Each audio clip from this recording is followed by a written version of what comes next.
Morning. आज अपना topic start करने जा रहे हैं परमाणु संरचना। जैसा कि इसके बारे में आप सब जानते हैं, परमाणु क्या होता है, परमाणु के मौलिक कण क्या होते हैं, उनके बारे में आप सब जानते हैं। वो डिस्कस करेंगे बाद में।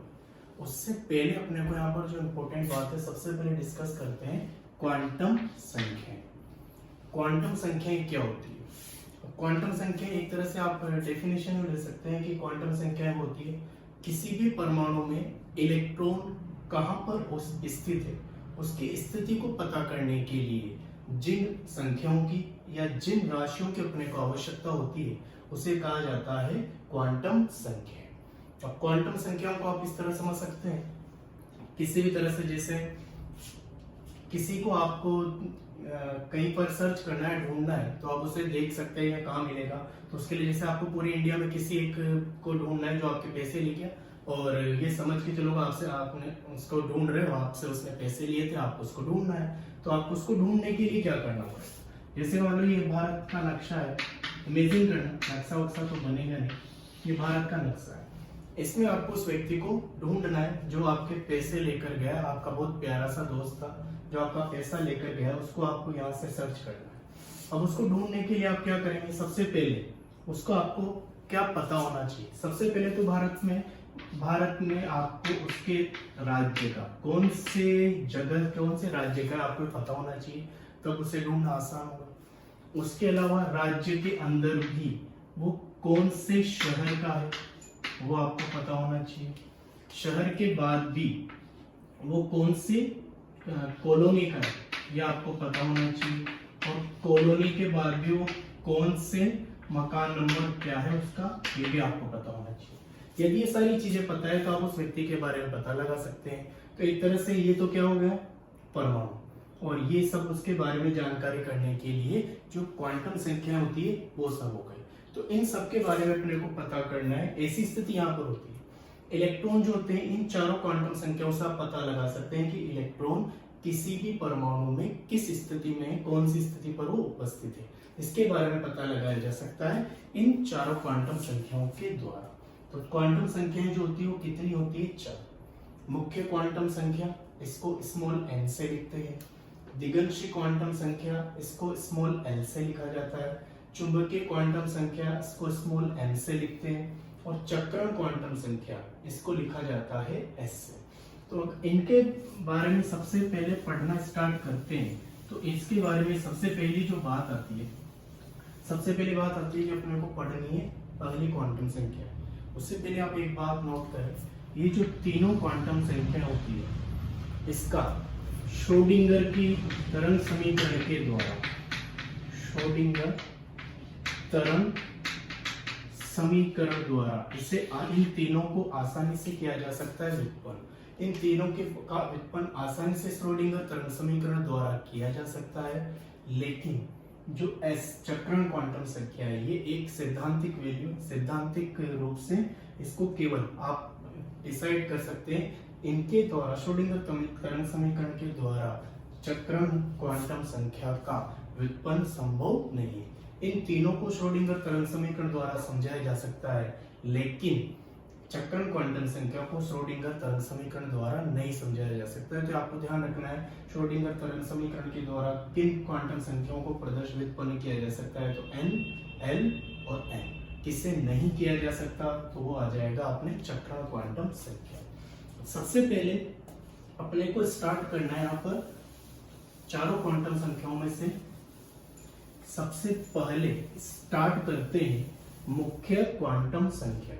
अभी जो मुख्य क्वांटम संख्या होती है, ये मुख्य क्वांटम संख्या, इसको किसने स्मॉल n से प्रदर्शित करते हैं? इसको मुख्य क्वांटम संख्या को स्मॉल n से प्रदर्शित करते हैं। तो ये हो गई मुख्य क्वांटम संख्या, इसको प्रदर्शित करते हैं स्मॉल n से। सबसे पहले इनके बारे में जो बताया गया था वो नील्स बोहर के द्वारा बताया गया, और मुख्य क्वांटम संख्या जो होती है इसको स्मॉल n से प्रदर्शित करते हैं, नील्स बोहर के द्वारा इसको बताया गया। और इसमें मुख्य क्वांटम संख्या के द्वारा आप किन किन चीजों का पता लगा सकते हैं वो सबसे इंपॉर्टेंट है। तो मुख्य क्वांटम संख्या के द्वारा आप कक्षा के नाम, कक्षा के आकार, वेग, ऊर्जा, कोणीय संवेग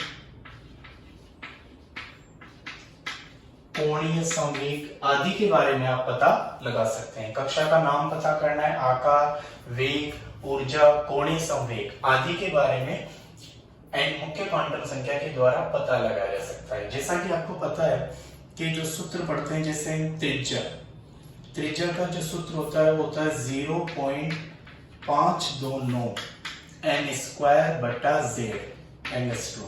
यहाँ पर भी n आ रहा है। इसके अलावा कोणीय संवेग की बात करें तो mvr बराबर nh बटा 2π। यहाँ पर भी क्या उपस्थित है, n उपस्थित है। यदि आप वेग की बात करें तो 2.18 गुना 10⁶ z बटा n मीटर प्रति सेकेंड। यहाँ पर भी n उपस्थित है, तो इसका भी इसके द्वारा प्रदर्शन किया जा सकता है। इसके अलावा E का जो मान होता है -13.6 z² बटा n², और ये जो वैल्यू होती है इलेक्ट्रॉन वोल्ट में। इन सब के बारे में यहाँ से पता किया जा सकता है, किसके द्वारा, मुख्य क्वांटम संख्या के द्वारा। जैसा कि आप इसमें देखेंगे आगे, जब आप उनके बारे में पढ़ेंगे भी तो केवल फॉर्मूला से, तो आपको तो वैसे ही फॉर्मूला से ध्यान रखना है। आपको आगे आगे देखेंगे तो ये पता लगेगा कि जैसे ये कोई नाभिक है, तो क्या है नाभिक से जैसे ये पहली कक्षा है, दूसरी कक्षा आएगी वो नाभिक से और दूर आएगी, तीसरी कक्षा आएगी जो नाभिक से और दूर आएगी।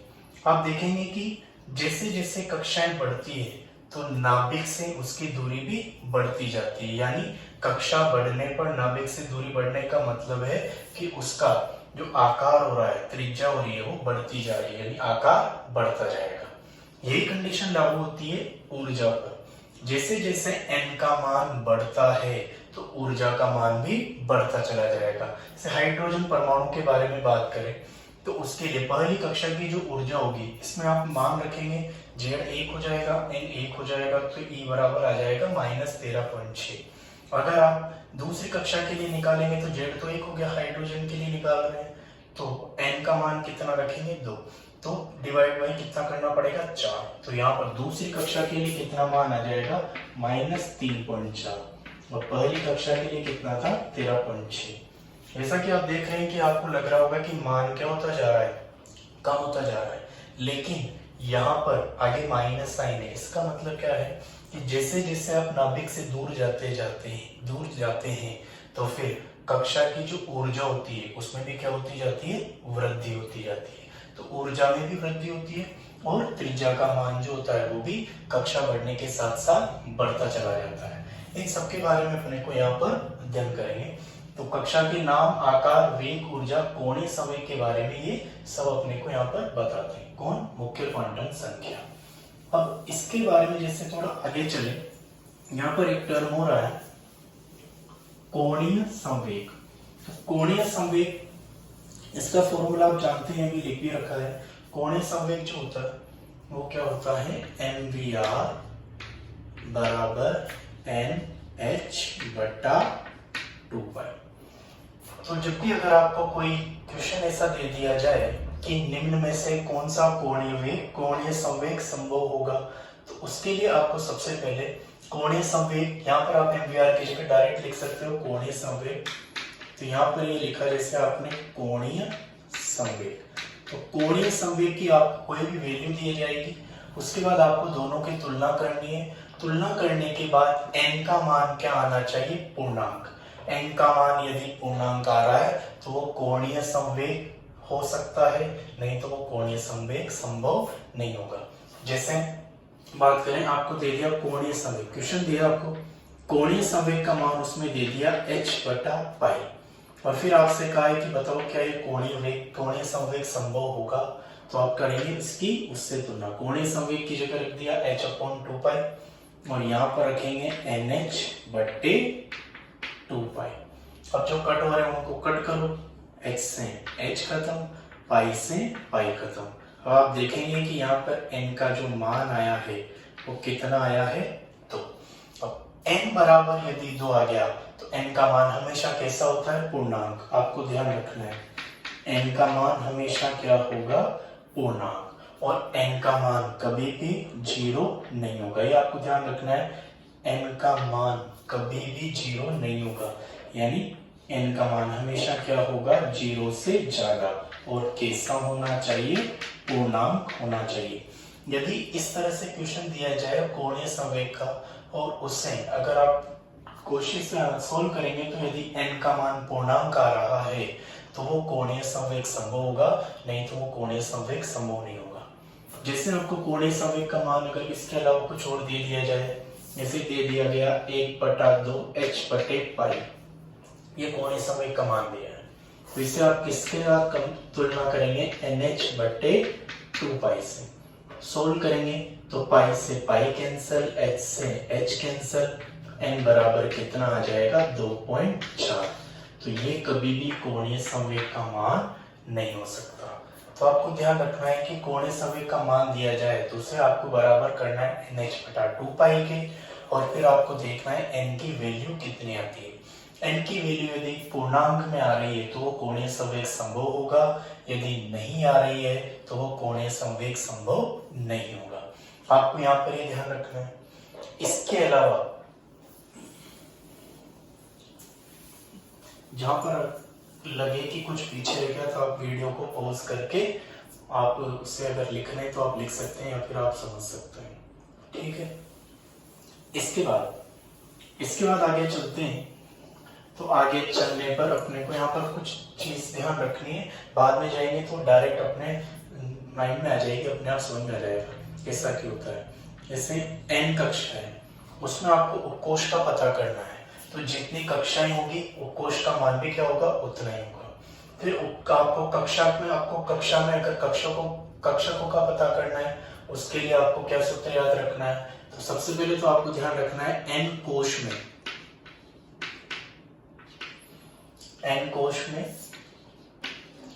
उपकोष की संख्या, n कोश में उपकोष की संख्या ये भी कितनी होगी, n, यानी जितना कोश होगा उतनी उपकोष की संख्या होगी। यदि आपको nth कोश में अगर आपको कक्षकों की संख्या पता करनी है, तो उसके लिए आपको सूत्र काम में लेना है n²। और यदि n कोश में आपको कुल इलेक्ट्रॉन्स की संख्या यदि आपको पता करनी है तो उसके लिए आप सूत्र काम में ले सकते हैं 2n²। तो एक किसी भी कोश में उपकोष की संख्या पता करना है तो जितने उपकोष होंगे उतने ही क्या होंगे, उपकोष होंगे। यदि कोश में कक्षकों की संख्या पता करनी है तो सूत्र काम में लिया जाएगा n²। यदि कोश में इलेक्ट्रॉन की संख्या पता करनी है तो सूत्र काम में लिया जाएगा 2n²। इन दोनों में कोई सिमिलरिटी है, क्योंकि आपको पता है कि एक कक्षक में 2 इलेक्ट्रॉन जा सकते हैं, इसलिए आगे कितना लगा दिया। तो कोई फॉर्मूला रटने उठने की जरूरत है नहीं, आपको इजीली याद भी होगा और हो भी जाएगा, इसमें कोई बड़ी बात है नहीं। इसके अलावा जैसे आपको इसमें क्वेश्चंस में अगर आपको दे दिया जाए एंड आपको कोई भी कोष देता है, दूसरा कोष दे दिया, तीसरा दे दिया, चौथा दे दिया, ये कोष दे फिर वो कहे कि इसमें कोष की संख्या निकालो, कक्षकों की संख्या निकालो, इलेक्ट्रॉन की संख्या निकालो, तो आप डायरेक्टली इन सूत्र में काम इसमें वैल्यू रख के आप आसानी से आंसर ला सकते हैं। जैसे अगर आपको यह तीसरा कोष, थर्ड कोष, इसमें यदि आपको इलेक्ट्रॉन की संख्या निकालनी है तो इलेक्ट्रॉन की अगर संख्या निकालनी है तो तीसरे कोष की बात कर रहे हैं, यानी उपकोष। जितने कोष होंगे उतने ही क्या होंगे, उपकोष, यानी 3 ही क्या होंगे उसमें, उपकोष होंगे। ठीक है। अब इस तीसरे उपकोष में कक्षकों की संख्या पता करनी है तो n की वैल्यू कितनी हो जाएगी, 3, और 3 का क्या करेंगे, स्क्वायर, तो इसमें कितने कक्षक हो जाएंगे, 9। और यदि इसमें इलेक्ट्रॉन्स की संख्या पता करनी है, तो इलेक्ट्रॉन्स की संख्या पता करनी है तो सूत्र लग जाएगा 2n²। तो इसमें यहाँ पर इलेक्ट्रॉन्स की संख्या आ जाएगी 18। इस तरह से आप पता कर सकते हैं कि इसमें कितने इलेक्ट्रॉन होंगे कोश में, कक्षक कितने होंगे और कोश कितने होंगे। और यहाँ पर ये चीज आपके आगे क्लियर हो जाएगी। जो 3 उपकोश होते हैं, हमें 3 उपकोश कौन से होते हैं, कौन से कोश में, तीसरे कोश में। तो तीसरे कोश में अपने पास तीसरे जो कोश में जो कोश होते हैं उनमें एक तो आएगा 3s, एक आएगा 3p और एक आ जाएगा 3d। 3s जो होते हैं इसमें कितने इलेक्ट्रॉन, इसमें कितना, एक कक्षक हो गया। 3p में कितने, p में कितने हो जाएंगे 3, आगे चलने पर आपको पता लग जाएगा। और d में कितने हो जाएंगे 5। अब यहाँ पर अपने को इसमें इलेक्ट्रॉन फिल करेंगे तो एक कक्षक में 2 जाएंगे, तो आप देख रहे हैं 5 और 3 8 और 1 9, तो कितने कक्षक आ रहे हैं 9। और एक में 2 इलेक्ट्रॉन जाएगा तो टोटल कितने इलेक्ट्रॉन हो जाएगा 18। इस तरह से आप इनके बारे में पता कर सकते हैं। अब जैसा कि इसमें बताया गया था कि सबसे पहले इसमें ऊर्जा बता दी, ऊर्जा के बारे में बताएगा, कक्षा की त्रिज्या के बारे में बताएगा, कोणीय संवेग और कोश का नाम। तो सारी चीजें हो गई। अब बचा अपने पास कोश का नाम। तो इस तरह से अब कोश का नाम निकालना है। तो कोश का नाम निकालने के लिए आपको ये ध्यान रखना है कि जैसे n का मान कितना हो गया, 1 2 3 4 5, ठीक है। और इसके लिए अपने को यदि इनका कोश का नाम रखना है तो कोश का जो नाम होता है वो आता है K L M N O। इसके आगे भी अगर जाता रहेगा तो आगे बढ़ाते जाएंगे K L M N O। तो ये तीसरा कोश है, तो तीसरा कोश का मतलब है कौन सा था, M कोश था। M कोश में कितने कोश होंगे 3 में भी कौन हो गया 3s 3p और 3d। और उसमें प्रत्येक में कितने इलेक्ट्रॉन आएंगे 2, टोटल मिलाकर यहाँ पर इलेक्ट्रॉन हो जाएंगे 18। तो ये सारी चीजें यहाँ पर थी जो मुख्य क्वांटम संख्या के बारे में थी। बताया किसने, निल्स बोहर ने। उसमें किससे लिखते हैं इसको, स्मॉल n से लिखते हैं। क्या बताती है, कोश के नाम, ऊर्जा, त्रिज्या, वेग और कोणीय संवेग के बारे में अपने को बताती है। जैसे जैसे नाभिक से दूर जाते जाते हैं कक्षा बढ़ती जाती है, यानी आकार बढ़ता जाता है। और अगर नाभिक से जैसे दूर जाते हैं तो ऊर्जा के मान में भी क्या होती जाती है, वृद्धि होती जाती है। तो आपको ये सब ध्यान रखना है। अगर किसी भी कोश में आपको उपकोश पता करने हैं तो उसके लिए आपको काम में लेना है n, यानी जितने कोश उतने उपकोश। और अगर आपको कक्षा में, कोश में या कक्षा में अगर आपको निकालने हैं कक्षक तो उसके लिए सूत्र काम में लेंगे n²।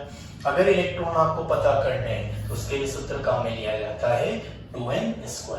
कोश के नाम हो जाएंगे K L M N O। तो आपको ये सब ध्यान रखना है और इनको आगे आपको याद रखना है। छोटे से इनमें से क्वेश्चन बनते हैं तो क्वेश्चंस आपको अच्छे से सोल्व करना है। इसके अलावा अपने पास दूसरी जो क्वांटम संख्या आती है उसे बोला जाता है दिगंशी क्वांटम संख्या। इसका एक नाम और होता है एजीमुथल, तो अंग्रेजी में बोलते हैं। एक नाम और होता है इसका एंगुलर, यानी कोणीय क्वांटम संख्या के नाम से भी इसे जानते हैं। और इसे लिखा जाता है स्मॉल l से। अब दिगंशी क्वांटम संख्या के बारे में सबसे पहले इसके बारे में किसने बताया था, सोमरफेल्ड। दिगंशी क्वांटम संख्या के बारे में बताया था सोमरफेल्ड ने। अब आपको यहाँ पर कुछ इंपॉर्टेंट बात ध्यान रखनी है। जो इसमें मुख्य क्वांटम संख्या थी वो बताती थी कक्षा या कोश के बारे में, और जो दिगंशी क्वांटम संख्या है वो अपने को बताती है यहाँ पर उपकोश के बारे में अपने को जानकारी देगी। और इसके द्वारा उपकोश के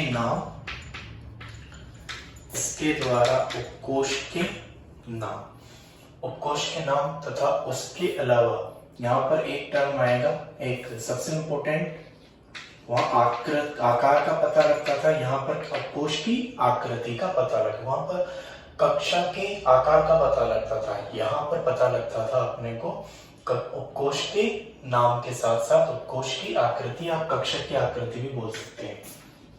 इसके साथ ही यहाँ पर अपने को पता लगता है कक्षीय कोणीय संवेग के बारे में। इन चीजों के बारे में यहाँ पर अपने को पता लगेगा। तो ये सोमरफेल्ड द्वारा बताया गया, इसको लिखते हैं स्मॉल एल से। दिगंशी क्वांटम संख्या उपकोष के बारे में जानकारी देती है, उपकोष के नाम, आकृति और कक्षीय कोणीय संवेग के बारे में भी अपने को बताती है। तो इनके लिए किस तरह से इनके मान देखते हैं, होते हैं, क्या प्रभावित करते हैं, ये भी देखते हैं। और इसमें कुछ बातें और भी आएगी, जैसे एल का मान जो होता है, एल का मान होता है 0 से लेकर n-1 तक। अब जैसे जैसे आगे बढ़ेंगे तो आपको एक बात और पता लगेगी, एल के जितने मान होंगे उसके लिए उतने ही उपकोष संभव होंगे। एल के जितने मान होंगे उसके लिए उपकोष भी उतने ही संभव होंगे, और एन के जितने मान होंगे एल के मान भी उतने ही होंगे। तो अभी देखते हैं क्या होता है। अब एक बात यहाँ पर आपको और भी ध्यान रखनी है कि एल का जो मान होगा कभी भी एन की तुलना में ज्यादा नहीं हो सकता और ना ही उसके बराबर होता है। यानी एल का मान हमेशा एन की तुलना में कैसा होगा, कम। एन का मान हमेशा एल की तुलना में ज्यादा होगा। एल का मान न तो एन के बराबर हो सकता है न उससे ज्यादा हो सकता है। अगर यदि ऐसा दिख रहा है, ऐसा कहीं आपको दिख रहा है, इसका मतलब है वो उपकोष संभव नहीं होगा, वो उपकोष संभव नहीं होगा। तो आपको ये ध्यान रखना है इसमें कि एल का मान जो होगा वो कभी भी एन की तुलना में ज्यादा नहीं होना चाहिए, ना बराबर होना चाहिए, जबकि एन का मान हमेशा एल की तुलना में क्या होगा, ज्यादा। एन का मान हमेशा एन से ज्यादा होगा। एन का मान कभी भी एल के बराबर या उससे छोटा नहीं हो सकता। तो आपको ध्यान रखना है, बस ये ध्यान रखना है, इसके मतलब को आप ये ध्यान रखें, एन का मान एल की तुलना में हमेशा ज्यादा होता है। एक आपको ध्यान रखना है, एल के जितने मान होंगे उतने ही उपकोष संभव होंगे, और एन के जितने मान होंगे उतने ही एल के मान संभव होंगे।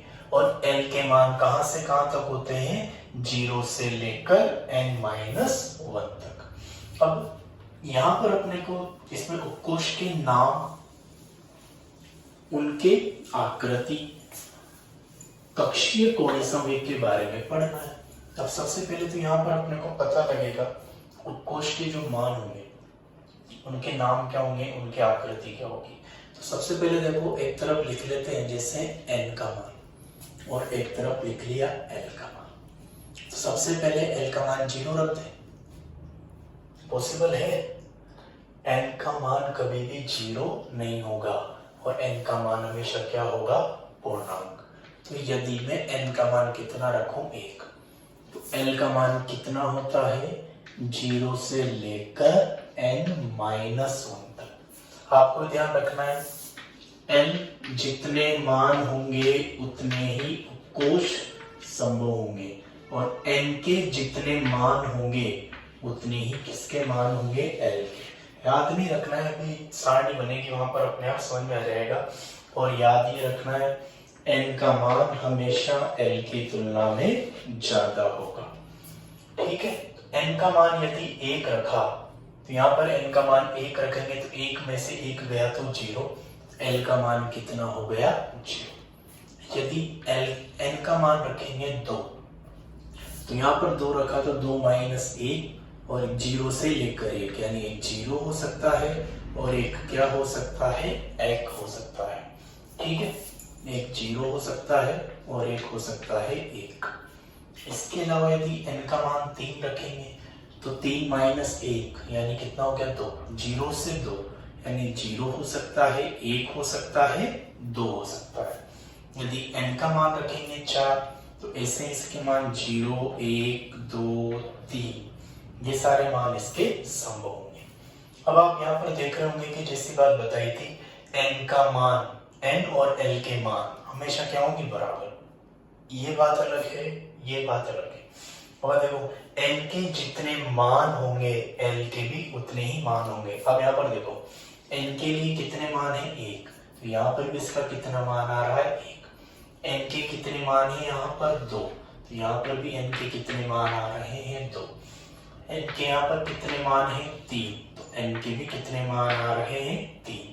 n के यहाँ पर मान है 4, तो l के मान भी यहाँ पर कितने आ रहे हैं, 4। तो आपको ये ध्यान रखना है कि n के जितने मान होंगे l के भी उतने ही मान होंगे। अब दूसरी बात, n का मान हमेशा l की तुलना में क्या होगा, ज्यादा। यहाँ पर आप देख रखे होंगे n का मान कितना है यहाँ पर, 1, तो l का मान कितना है, 0। n के मान कितने, 2, अधिकतम मान कितना है, 1। यहाँ पर आप देख रहे होंगे कि n का मान 1 है और यहाँ पर 0 है, तो कौन बड़ा हुआ, n का मान कितना है, 2, और यहाँ पर आप देख रहे हैं कि n का अधिकतम मान कितना है, 1। n के मान कितने, 3, तो यहाँ पर आप देख रहे होंगे कि l का अधिकतम मान कितना है, 2। n के मान कितने हैं, 4, तो आप यहाँ पर देख रखे होंगे कि n के टोटल मान तो 4 हैं, लेकिन अधिकतम मान कितना है, उनमें से 3। तो n के मान हमेशा l के मान के बराबर होंगे और n हमेशा l की तुलना में ज्यादा होगा। और आप यहाँ पर इसको यहाँ गौर करके देख भी लो, n के कितने मान है, 4, तो यहाँ पर l के कितने मान है, 4। n के यहाँ पर 4 वैल्यू है, तो यहाँ पर देखो l की अधिकतम मान कितना है, यहाँ पर 3, तो कौन बड़ा हो गया, n। तो ये ध्यान रखना आपको कि n के जितने मान होंगे l के भी उतने मान होंगे, और n का जो मान होगा हमेशा l की तुलना में क्या होता है, ज्यादा होता है। अब इसके बाद आप ये देखें कि l का मान यदि 0 आ रहा है तो उससे कौन सा कक्षक बनेगा, कौन सा उपकोष बनेगा, s उपकोष। यहाँ पर बनेगा अपने पास s उपकोष, ठीक है। तो पहली कक्षा में कितने उपकोष संभव होंगे, 1, क्योंकि जितने कक्षा उतने उपकोष, और उपकोष कौन सा होगा, s। तो उसे किस नाम से लिख सकते हैं, यहाँ पर आप लिख सकते हो उपकोष। तो उपकोष कौन सा हो जाएगा, पहली कक्षा है तो 1, और उपकोष का नाम क्या आ रहा है, s। और s कक्षक जो होता है इसकी आकृति कैसी होती है, गोलाकार। तो ये किस प्रकार से प्रदर्शित कर सकेंगे, इसे गोलाकार। इसके अलावा n का मान 2 है, तो यहाँ पर देखो 0 से कौन सा उपकोष बनेगा, s, और यहाँ से कौन सा बनेगा, t। तो यहाँ पर देखो कितनी कक्षाएं हैं, 2, तो l के कितने मान हुए, 2, और l के जितने मान होंगे उतने ही क्या होंगे, उपकोष संभव होंगे। तो यहाँ पर कितने उपकोष संभव होंगे, 2 उपकोष कौन से, एक तो s उपकोष और एक हो जाएगा p उपकोष। तो यहाँ पर अगर इनको उपकोष के नाम के रूप में लिखा जाए तो दूसरी कक्षा है तो आगे लग जाएगा 2, और 0 आ रहा है तो उसके लिए कितना हो जाएगा, s, और 1 आ रहा है तो उसके लिए कितना हो जाएगा, p। तो आपको ध्यान रखना है कि s के लिए l का मान हमेशा क्या होता है, 0। p के लिए l का मान हमेशा कितना होता है, 1। अब चलते हैं तीसरी कक्षा में। तीसरी कक्षा में l के कितने मान होंगे, 3, और l के जितने मान उतने ही क्या होंगे, उपकोष। n के जितने मान उतने ही l के मान, और l के जितने मान उतने ही क्या हो जाएंगे, उपकोष। यहाँ पर देखो 0 आ रहा है तो कौन सा उपकोष, s, 1 आ रहा है तो p, और यदि l का मान 2 आ रहा है तो कौन सा उपकोष हो जाएगा, d। तो आपको ये भी ध्यान रखना है कि l बराबर 2 होगा तो कौन सा उपकोष हो जाएगा, d। अब यहाँ पर उपकोष का नाम यदि आपको लिखना है तो तीसरी कक्षा है तो यहाँ पर क्या आएगा, 3, 3, 3। s का मान कितना आ रहा है, 0, तो 0 मतलब यहाँ पर l का मान कितना आ रहा है, 0, तो s। l का मान 1 आ रहा है तो p, और l का मान यदि 2 आ रहा है तो क्या हो जाएगा, d। ऐसे ही चौथी कक्षा की बात करें तो ये s, ये p, ये d, और ये क्या हो जाएगा, f। यानी f के लिए l का जो मान होगा वो कितना हो जाएगा, 3। यहाँ चौथी कक्षा है, 4, n के मान है 4, l के मान भी कितने होंगे 4, और n के मान यदि 4 हैं तो कोश भी कितने हो जाएंगे 4। पहला बनेगा 4s, फिर 4p, फिर 4d, और फिर क्या हो जाएगा 4f। तो आपको ध्यान रखना है n का मान हमेशा l की तुलना में ज्यादा होगा, और n के जितने मान होंगे l के भी उतने ही मान संभव होंगे, और l के जितने मान होंगे उतने ही उसमें क्या उपस्थित होंगे, उपकोश उपस्थित होंगे। यहाँ पर l के मान 4 हैं तो कितने उपकोश आएंगे 4, l के मान 3 हैं तो कितने उपकोश आएंगे 3, l के मान 2 हैं तो कितने उपकोश आएंगे 2। अब इनकी आकृति, s कक्षक आ गया तो उसकी आकृति कैसी हो जाएगी गोलाकार, p कक्षक आ गया तो उसकी आकृति कैसी हो जाएगी डंबलाकार, ठीक है। अगर d कक्षक आ गया तो उसकी आकृति कैसी हो जाएगी डबल डंबलाकार, या आप लिख सकते हो d डंबलाकार। और f के बारे में बात करें तो इनकी आकृति कैसी होती है जटिल। अब इनके आगे भी जा सकते हो, जैसे l का मान 0, इसके लिए 1, d के लिए 2, f के लिए 3, इसके आगे भी जा सकते हैं। जैसे g के लिए बात करें तो g के लिए l का मान कितना हो जाएगा 4, h के लिए कितना हो जाएगा 5, आगे चलें तो i के लिए कितना हो जाएगा 6। ऐसे भी आगे बढ़ सकते हैं। तो अगर आ जाए क्वेश्चंस तो आप देख सकते हैं कि आगे ABCD के अल्फाबेटिक तरीके से आपको आगे बढ़ना है और l का मान कंटिन्यू करते जाना है। इस तरह से आप पता लगा सकते हैं इनके बारे में। तो ये बात हो गई यहाँ पर दिगंशी क्वांटम संख्या। आपको यहाँ पर ये ध्यान रखना है कि कभी भी n का मान l से छोटा नहीं हो सकता। इसके बारे में किसने बताया, सोमरफेल्ड। ये किसके बारे में बताता है, कोश की आकृति, कक्षीय कोणीय संवेग और उपकोश के नाम के बारे में अपने को जानकारी देता है। अगर किसी भी उपकोश के लिए l का मान n की तुलना में बराबर या फिर उससे ज्यादा आ रहा है तो वो उपकोश संभव नहीं होगा। l का अगर आपको मान निकालना है तो उसका कहां से कहां, 0 से लेकर n-1। जितने n के मान होंगे उतने ही l के मान होंगे। n का मान कभी भी l की तुलना में छोटा नहीं होगा। n का अधिक, यहाँ पर मान 4 है, यहाँ पर अधिकतम मान कितना है 3, और जितने l के मान होंगे उतने उससे क्या संबंध होंगे, उससे उतने ही उपकोश संभव होंगे। तो ये आपको ध्यान रखना है। अब ये चीज आप देख लो, आपने पढ़ा हुआ अभी है, एक पल आपका रिपीट हो रहा है तो आप इजीली इसको कर पाएंगे। कुछ नई बात पता लगी हो तो आप उसे माइंड कर सकते हैं, रख सकते हैं, तो ध्यान रख लेना। यहाँ पर आपको ध्यान रखना था n के जितने मान l के उतने ही मान, n का मान हमेशा n की तुलना में ज्यादा होगा। l के जितने मान उतने ही उपकोश संभव होंगे। इस उपकोश की आकृति गोलाकार, p की आकृति डंबलाकार, d की आकृति डबल डंबलाकार। ये हो गया यहाँ तक। इसके बाद यहाँ पर एक टर्म और आई थी, कक्षीय कोणीय संवेग। कक्षीय कोणीय संवेग जो है, इसका जो सूत्र होगा ये अपने को ध्यान रखना है, h/2π, l गुणा l+1, इसका क्या होगा अंडर। ये आपको ध्यान रखना है कक्षीय कोणीय संवेग के लिए। यदि s कक्षक के लिए आपसे पूछा जाए तो आप यहाँ पर l की वैल्यू रखें। s कक्षक के लिए s के लिए l बराबर कितना होगा 0, तो यहाँ पर कक्षीय कोणीय संवेग हो जाएगा 0। अगर यहाँ रखेंगे तो 0 + 1 1, और उसको 0 से मल्टीप्लाई करेंगे 0, तो टोटल मान भी कितना आ जाएगा 0। यदि p कक्षक की बात करें, l का मान कितना होगा 1, तो यहाँ पर 1 रखेंगे तो 1 + 1 2, 2 एकम 2, और 2 अंडर रूट बाहर, तो कितना होगा अंडर रूट 2 h/2π। ठीक है, इसको आप कट भी कर सकते हो। 2 मतलब होता है √2 गुना √2, एक √2 से √2 खत्म। तो इसमें आपको इस तरह से भी लिखा हुआ मिल सकता है h बटा √2 पाई, या आप इसे 1 बटा √2 h बटा पाई, इस तरह से भी आपको ये लिखा हुआ मिल सकता है। इसके बाद यदि d कक्षक के लिए निकालेंगे तो d कक्षक के लिए l बराबर होता है 2।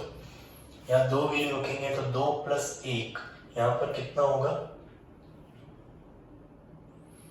2 + 1 3, 3 दूनी 6, तो यहाँ पर आ जाएगा √6 h बटे 2 पाई। और यदि f के लिए निकालेंगे, f ऑफ कोश के लिए, तो l बराबर कितना होगा 3, 3 + 1 4, 4 3 12, √12, तो यहाँ पर आ जाएगा √12 h बटा 2 पाई। इसको भी एक तरह से और लिख सकते हैं, √12 को लिखा जा सकता है 4 गुना 3 h बटा 2 पाई। 2 बाहर आ जाएंगे और 2 से 2 कैंसिल हो जाएंगे, यहाँ पर आ जाएगा √3 h बटे पाई। तो इस तरह से आप इसके लिए कक्षीय कोणीय संवेग के मान निकाल सकते हैं।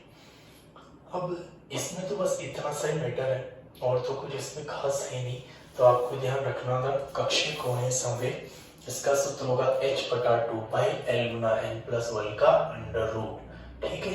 तो ये आपको यहाँ पर ध्यान रखना है, आप इसमें वैल्यू रख के आसानी से इजीली कर सकते हैं, इसमें कोई बड़ी बात नहीं, ठीक है। इसके बाद जैसे आगे बढ़ेंगे तो आगे अपने को कुछ देखना है इसमें कि कुछ क्वेश्चंस नॉर्मली कोई भी आपको, अगर आपको जैसे कोश दे दिया, और ये कोश है, अब इनमें आपको n और l के मान बताने हैं, ये n और ये हो जाएगा l। अब n मुख्य क्वांटम संख्या, l क्या होगी दिगंशी क्वांटम संख्या। मुख्य क्वांटम संख्या वो होगी जो कोश में कहां पर होगी, आगे। आपको बताया भी था अभी कि जितने n होंगे उसकी वैल्यू हमेशा कहां पर आएगी, आगे। तो ये सब जो होंगे ये सब क्या हो जाएगी, मुख्य क्वांटम संख्या। तो इसके लिए हो जाएगी 4, इसके लिए 5, और इसके लिए हो जाएगा 3, और इसके लिए हो जाएगा 5। अब जैसे अपने को इनके लिए l का मान निकालना है, l का मान 0 1 2 3 4 5 आगे तक भी हो सकता है। तो इसके लिए अपने को जैसे मान रखना है, तो इसके लिए कोश होता है वो S P D F G H, यहाँ तक पॉसिबल है, जैसा लिखा आगे पढ़ सकते हैं। तो D के लिए L का मान कितना हो जाएगा 2, S के लिए L का मान कितना होगा 0, G के लिए L का मान कितना हो जाएगा 4, और P के लिए L का मान कितना हो जाएगा 1। तो इस तरह से आप n और l किसी भी कोश के लिए निर्धारित कर सकते हैं। जो आगे जो संख्या लिखी हुई है वो हो जाएगी मुख्य क्वांटम संख्या, ये हो जाएगा n, और d और s जो भी कोश होंगे इनसे अपने को पता लगेगा उनके l, यानी दिगंशी क्वांटम संख्या के बारे में। इस तरह से आप दिगंशी क्वांटम संख्या पूरा कंप्लीट करें। तो एक बार मैं रिवाइज कर दूं, सबसे पहले बताया किसने इसके बारे में, सोमरफेल्ड। और दिगंशी क्वांटम संख्या में L के जितने मान होंगे उतने ही उपकोश संभव होंगे, N के जितने मान होंगे उतने ही L के मान संभव होंगे, और N का मान हमेशा L की तुलना में क्या होगा, ज्यादा। अगर L का मान N के बराबर या उससे बड़ा आ रहा है तो वो उपकोश संभव नहीं होगा। और L के मान निकालने के लिए काम में ले सकते हैं 0 से L का मान कहां से होता है, 0 से n-1। और इसके इस क्वांटम संख्या से कोश के नाम, उनकी आकृति, कक्ष की आकृति, और आप कक्षीय कोणीय संवेग के बारे में पता लगा सकते हैं। तो ये हो गया दिगंशी क्वांटम संख्या। इसके बाद एक छोटा सा यहाँ पर एक डिसाइड एक चीज पढ़ते हैं, उपकोश की बात चल रही है तो करते हैं। उपकोश के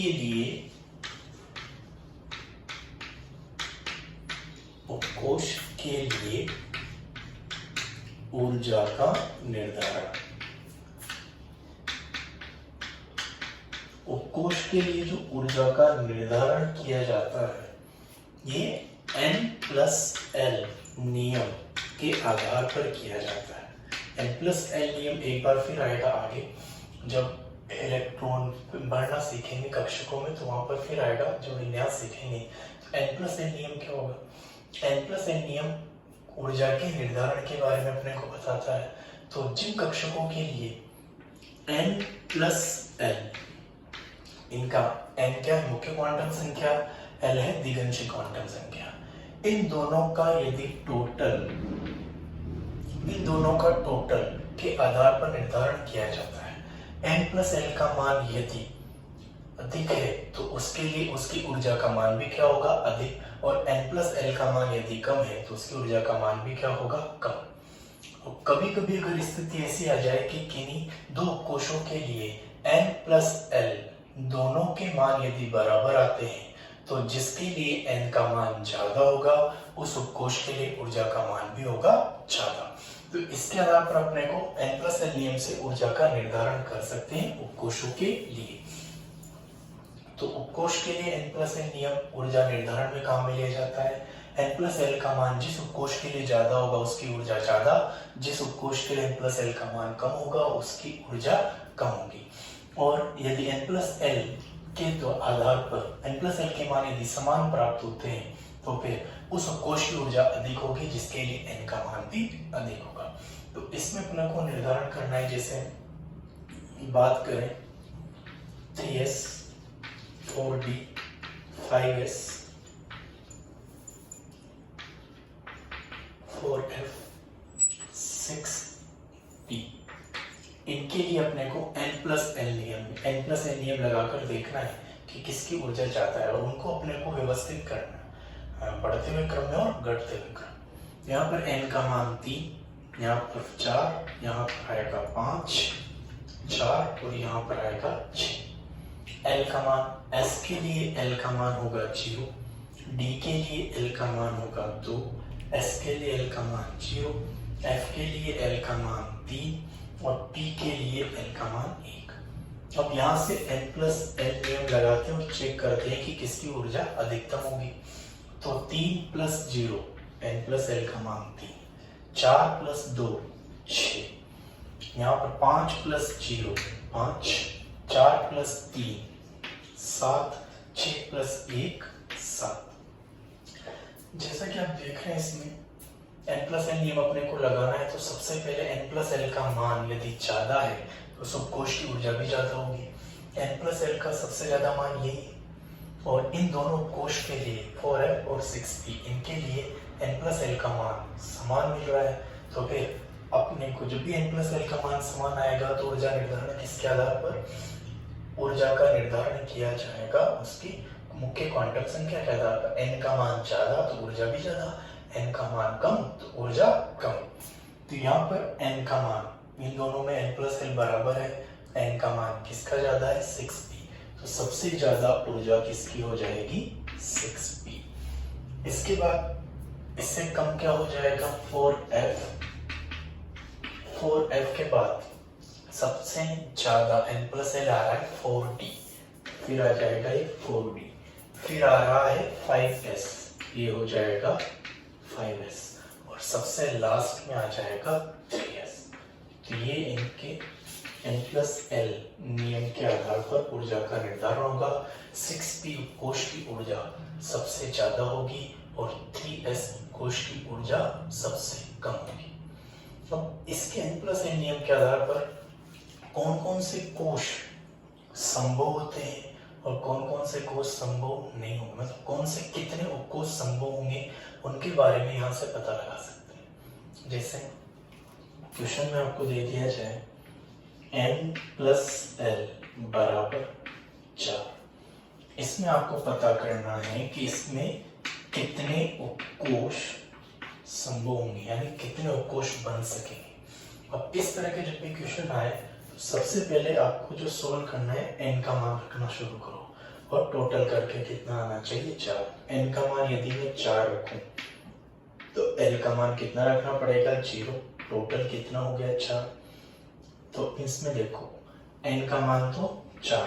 कौन सी मुख्य क्वांटम संख्या कितनी होगी? 4। एल का मान 0, तो उपकोष कौन सा बनेगा? 4s। एक तो कौन सा उपकोष संभव होगा? 4s। और यदि n का मान रखें 3 और l का मान रखें 1, तो भी कितना हो गया टोटल? 4। अब n का मान कितना हो गया? 3, तो मुख्य क्वांटम संख्या 3 और l का मान कितना है? 1, यानी मुख्य क्वांटम संख्या हो जाएगा 3p। एक और उपकोष देखने आगे चलते हैं। 2 + 2 बराबर 4। n का मान कितना हो जाएगा? 2 और l का मान कितना हो जाएगा यहाँ पर? d, 2d। क्या उपकोष संभव होगा? तो ये वाला उपकोष संभव नहीं होगा। इसके केवल कितने उपकोष संभव होंगे? 2 उपकोष संभव होंगे। तो यहाँ से अपने को ध्यान रखना है कि ये किस तरह से आप इस क्वेश्चन को सोल्व करते हैं। तो इसके केवल 2 उपकोष संभव होंगे, एक तो 4s और एक हो जाएगा 3p।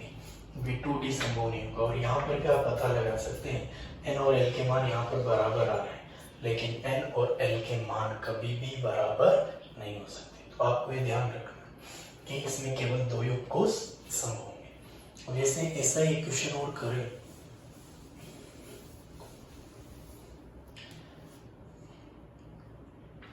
n + l, इसमें आपको पता करना है कि इसमें कितने उपकोष संभव होंगे। तो n का मान रखें 7, l का मान 0, तो टोटल कितना है? 7। अब यहाँ से जो उपकोष बनेंगे वो कितने बनेंगे? n का मान 7 और l का मान 0, यानी कितना हो जाएगा? 7s। 6 + 1 = 7। तो यहाँ पर कितना हो जाएगा? n का मान 6 और l का मान 1, यानी p 2। 5 + 2 बराबर भी 7 हो गए। अब यहाँ पर भी n का मान जो आएगा वो आएगा 5 और l 2 किसके लिए होता है? d। एक तीसरा उपकोष 5d। चौथा 4 + 3, टोटल मिलाकर हो गए 7 बराबर 4 मुख्य क्वांटम संख्या और l के लिए 3, l बराबर 3 होता है f, 4 है। अगला 3 + 4, ये संभव नहीं होगा क्योंकि l का मान n की तुलना में ज्यादा नहीं हो सकता। तो केवल कितने उपकोष संभव होंगे? 4।